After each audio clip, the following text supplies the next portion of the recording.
Das ist es. Wieso, was ist denn damit? So wie eine Beschwörungsformel. Whoop that track. Whoop that trick.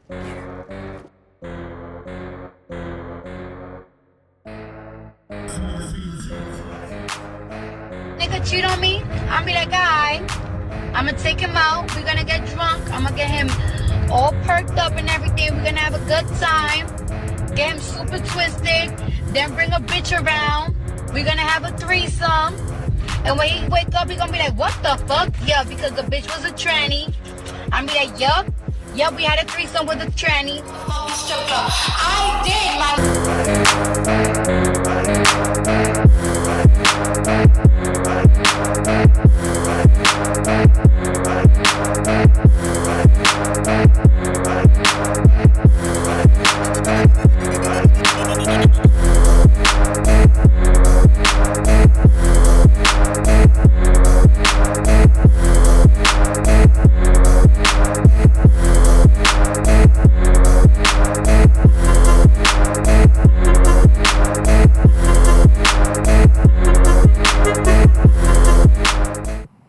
There is no mountain higher than Swirl Mountain, no valley too low, no ocean too deep.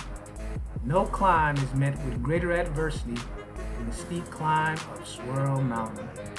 Most that attempt to climb are doomed to fail. Survive and bottom shelf brag. Case 20. Chrystul Kizer or to kill a trick and get off scot-free. Could Chrystul Kizer be released from prison by affirmative defense when the Wisconsin Court of Appeals hears her special case on the 25th of June 2021? I believe the $1 million cash bond is appropriate. 12 News was there in court when $1 million bail was set for Chrystul Kizer. The Milwaukee teen is charged with shooting, killing, and setting Randall Villar on fire in his Kenosha home last June. She was just 17 at the time. Pulled straight from the headlines of KenoshaNews.com. Headline reads, Wisconsin Department of Justice disputes that Kaiser was trafficking victim. In a brief filed in an appeal on her case, the Wisconsin Department of Justice is disputing that Chrystul Kizer was the victim of trafficking by Randall Villar III. At the time, she is alleged to have killed him. Kaiser, 20, is charged with first-degree intentional homicide for the shooting death of Villar, 34, in 2018. Villar had been under investigation for child trafficking at the time of his death, alleged to have been having sex with underage girls, including Kaiser. During the investigation, police seized video Villar had made while showing him having sex with girls, but the state had yet to charge him when he was killed. Kaiser's defense attorneys hope to use a provision in state law allowing an affirmative defense for trafficking victims, essentially allowing them to argue she cannot be convicted because she killed Villar as a result of her trafficking. At the circuit court level, Judge David Wilk ruled that Kaiser could not use the affirmative defense for the homicide charge. The prosecution is on hold while that issue is being considered by the Court of Appeals. We believe that the judge read the statute much too narrowly, said Colleen Marion, one of the defense attorneys handling the appeal. We think it is really clear that the legislature wanted to make a strong statement that victims of trafficking need to be treated as victims. The affirmative defense for trafficking victims has never been used in a homicide case. If the appellate court allows the defense, it would not mean that Kaiser could not be convicted of the homicide, only that her attorneys could use the defense as an argument at trial. The jury would then make a final decision on whether it absolved her of the killing. We think that ultimately, that should be up to the jury to decide, Marion said. Kaiser's case has gained international attention, with her supporters believing she was a victim case and unjustly charged. Using money from donors, an organization posted Kaiser's $400,000 bond in June. The Department of Justice argues real motives was car theft.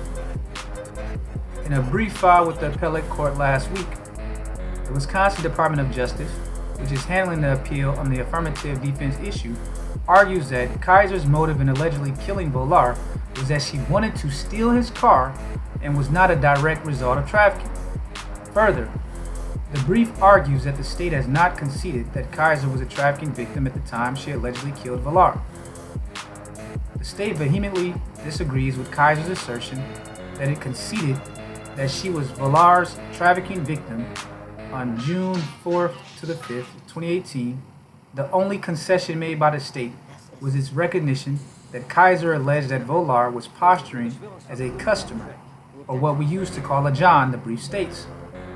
It further states, the state has not made any concession that Volar brought Kaiser to his home on the night of his death for the purpose of promising or exchanging something of value for sexual acts. In court documents and in arguments in court, prosecutors have said that Volar paid an Uber driver to bring Kaiser from Milwaukee to his home the night he was killed. Kenosha District Attorney Michael Gravely has acknowledged in a court document that there is evidence that Volar had sexually assaulted Kaiser when she was underage and being trafficked, and that there was video of some of those assaults. That's not debatable, Gravely said at a hearing in February, saying it was clear that Volar had committed felony sexual assault multiple times. Gravely, the killing was premeditated. But Gravely has maintained that Volar's killing was premeditated, that Kaiser came to Kenosha with plans to kill him and steal his car. The appellate public defenders handling the appeal on the affirmative defense issue argue that state law allows for trafficking victims to use the defenses for crimes directly related to their trafficking, and that it is clear that Kaiser was a victim of trafficking. Had Volar been charged for his horrific crimes, he would have been facing not just one life sentence, but many.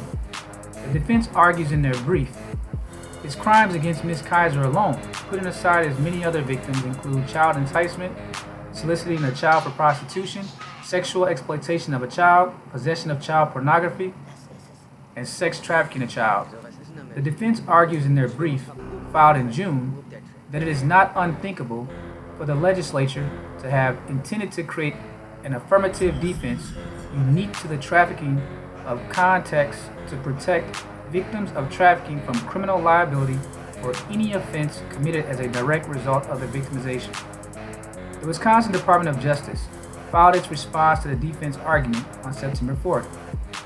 The defense will have an opportunity to respond by September 21st. Once the Court of Appeals makes a decision on the issue, it will return to Circuit Court for prosecution.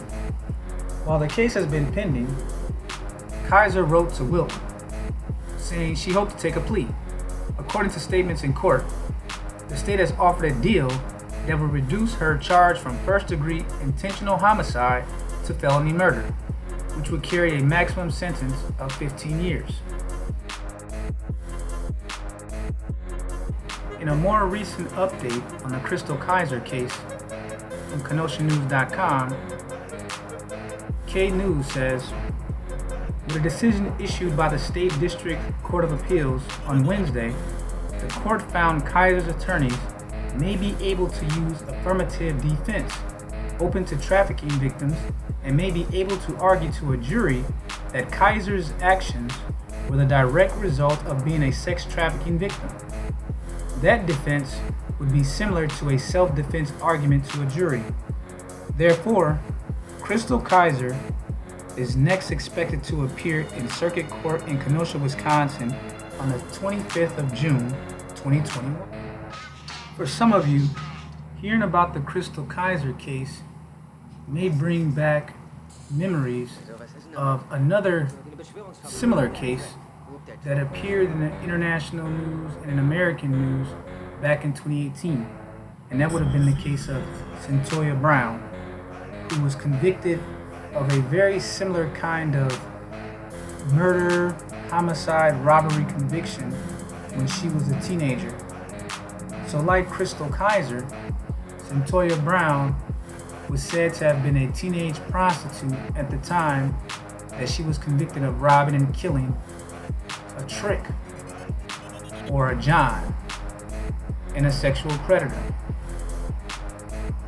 However, Centoya Brown was released from prison back in August of 2018 when she was granted clemency at the age of 31 at that time in 2019 by Governor Bill Haslam.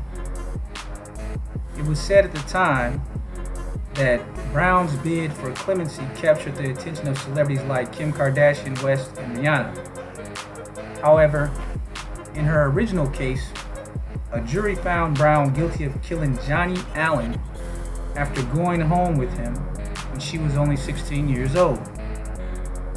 So, a couple thoughts on the Centoya Brown case and why that brings back memories of that case when we talk about the Chrystul Kizer current appeal before the Wisconsin Court of Appeals.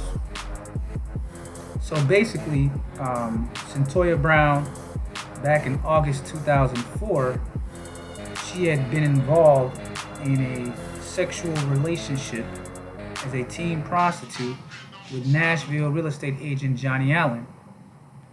He was found naked with a gunshot wound to the back of his head in his Mosdale Drive home. Now, Centoya Brown, 16 at the time, told police that Allen had picked her up at a Sonic Drive-In. Brown said she was a teen prostitute and shot Allen, who at the time was 43 years old. Because she thought he was reaching for a gun under his bed, Centoya Brown claimed at the time. Well, fast forward, August 2006, a jury convicted Brown of first-degree murder and robbery. In October 2006, she was sentenced to life with the possibility of parole. State officials said the law dictated that she serve at least 51 years before becoming eligible for release. At the time, prosecutors pushed for more time because of aggravated robbery and other factors in that case. So in January 2019, Governor Haslam granted Centoya Brown's request for clemency, making her eligible for release later in 2019. So in August 2019, Centoya Brown was released from the Tennessee Prison for Women about 3:20 a.m. on the 7th of August 2019. At the time, she said, "I'm rejoicing." Her attorney, Charles Bone, said, "We are confident she'll be as successful as a free woman as she had been as an incarcerated woman, but it is a totally different journey. She will be on parole for 10 years following that release until 2029. So seeing how similar the Chrystul Kizer case is to the Centoya Brown case, it does raise the question, in an age of Believe All Women and a Me Too movement, does this become a standard? Do we look at the cases of Centoya Brown and Chrystul Kizer as establishing a precedent where women are allowed to sell their bodies to tricks, Johns, as prostitutes, and they're able to also at the same time present themselves to the public as victims when they decide to kill the trick or the John who they are selling their bodies to? Now, we can kind of look into the future by simply looking at what's going on in the state of California and in the states of New York. Specifically, in the state of California, they passed a bill back on the 30th of July, 2019, called Senate Bill number 233, also known as the Immunity from Arrest Bill. And in that bill, which was approved by Governor Newsom, it basically states that existing law criminalizes various aspects of sex work, including soliciting anyone to engage in or engaging in lewd or dissolute conduct in a public place, loitering in a public place with the intent to commit prostitution, or maintaining a public nuisance.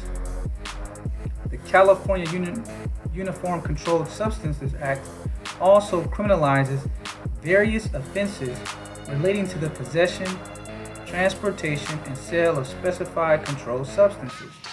This bill would prohibit the arrest of a person for a misdemeanor violation or specified sex work crimes if that person is reporting that they are a victim of or a witness to specified crimes. The bill would also state that possession of condoms in any amount does not provide a basis for probable cause for arrest for specified sex work crimes. I mean, that's unbelievable. So basically, if you're a person that's pro-tricking, you're out here, you get like a situation where maybe you order an escort from Backpage, right? Under the current laws of the state of California, if that prostitute says that you solicited her for prostitution purposes, she can actually be immune from prosecution by turning state's evidence or acting as a witness against the trick that she may have been the one to solicit the trick through Backpage. Or she could just simply be in a situation where she said, I changed my mind. And under the laws of California, which who's to say how many states will follow this law, she can become a protected witness against you. Or in the worst outcome, as we saw in the case of Centoya Brown and in Chrystul Kizer, that trick can end up dead. So basically, a dead trick doesn't speak and can't present evidence in court in their own defense. So we have a situation that because of this believe all women standard, this is a kind of injustice to said individuals who find themselves possibly the victims of robbery, possibly the victims of blackmail. So because they're going to take this woman's word, I would just tell all the people out there that is it really worth it to solicit prostitutes within the United States outside of the state of Nevada until the laws are fully changed to legalize prostitution? I don't know.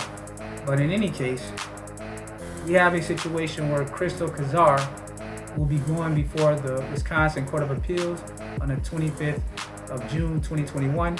I have no reason to believe that at that point the state of Wisconsin probably will throw out the case because, I mean, the victim is dead and the victim was a piece of shit anyway.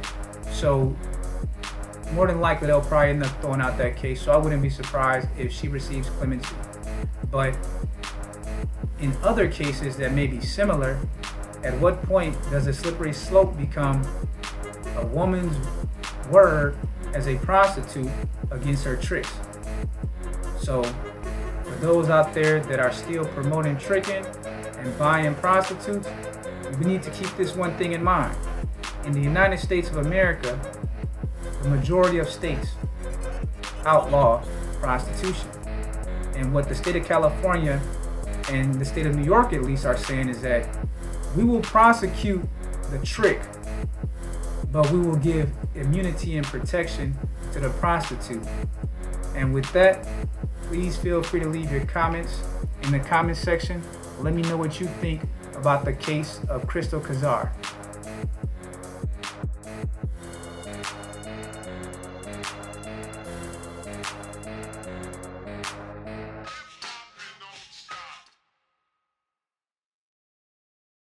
Das ist es. Wieso, was ist denn damit? So wie eine Beschwörungsformel. Whoop that trick. Whoop that trick.